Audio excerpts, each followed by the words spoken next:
Eu estou acompanhando muito essa discussão de perto na internet. Um dos argumentos é, não, escola sem partido, fere, eu já vi gente falando, fere a Constituição, porque afinal de contas não ficar dizendo que o professor pode ou não pode falar. Aí você cerceou a liberdade de expressão do professor.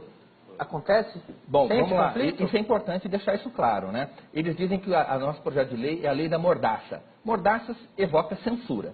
E censura pressupõe que o professor tivesse em sala de aula a liberdade de expressão, porque censura é cerceamento à liberdade de expressão.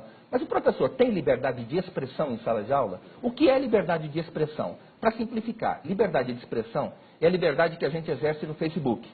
Você fala qualquer coisa sobre qualquer assunto. Isso é liberdade de expressão. Se o professor tivesse essa liberdade em sala de aula, ele não poderia ser obrigado, como ele é obrigado, a transmitir aos alunos o conteúdo da sua disciplina. Ele poderia passar a aula toda falando de qualquer assunto. Então, um professor de química, uma matéria que algumas pessoas consideram que é aborrecida, poderia passar a aula inteira falando de futebol, de cinema, de literatura. Isso é liberdade de expressão. Se ele tivesse liberdade de expressão, não existiria ensino. O que você está querendo me dizer é que a própria natureza da profissão de professor limita a liberdade dele, porque ele é contratado para dar aula daquela grade escolar. No Facebook ele fala o que ele quiser. Exatamente. No Na Facebook. sala de aula ele tem aquele trabalho que deve ser feito. Perfeito. E por uma segunda razão. Seria como se eu entrasse no táxi e o taxista me levasse para onde ele queria. Você ia falar, não, eu te paguei para ficar naquele endereço. Exatamente. Você não, pagou. mas aqui eu tenho liberdade de direção. Basicamente é isso mesmo. Então, se o professor tivesse a liberdade de falar qualquer coisa sobre qualquer assunto, ele poderia obrigar os seus alunos a ouvi-lo falar qualquer coisa sobre qualquer assunto.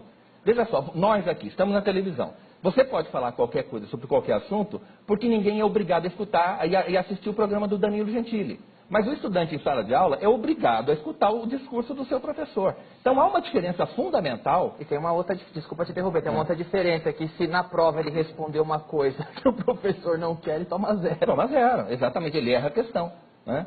Então é essa diferença entre liberdade, porque a Constituição garante aos professores, e está expresso isso, a liberdade de ensinar. Está lá no artigo 206 da Constituição. Agora, como cidadão, é evidente que o professor tem liberdade de expressão, como cidadão.